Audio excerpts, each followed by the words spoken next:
The ISIS Custom Letters word processor is very similar to other word processors you've used, so it should be easy for you to apply your skills in those other programs to here.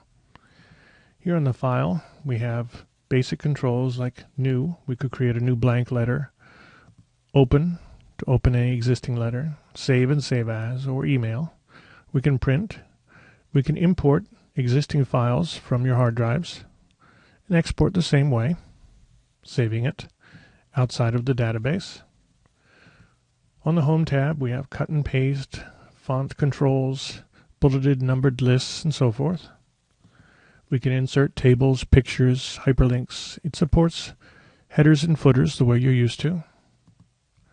We can adjust the page layout, margins, paper size, and so forth.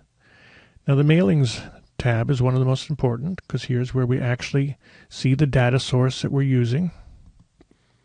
We can do the mail merge, and again this is fairly similar to ways other word processors do mail merges.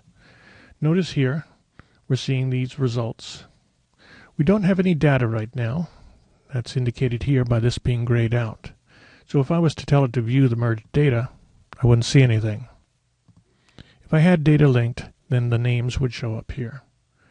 I can either show all field results, which is what this is, or I can show the field codes, which is what this is. Either way, you can see what you're working with either of these. To insert any merged fields, we just go to Insert Merged Field, and we can click here and we'll see this, which is fine if you have a short list, but it's generally better if we click on the button. Then it will open up this separate dialog, which we can keep open. That makes it easy for us to put our cursor where we want, find the field we want, and insert it. There. Note that I can get rid of fields the same way.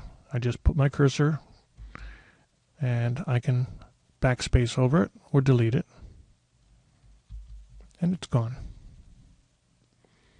One thing to remember is that if you make changes, make sure to save them or save as a new file.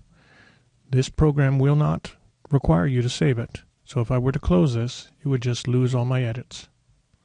The other tabs can also be looked at as required.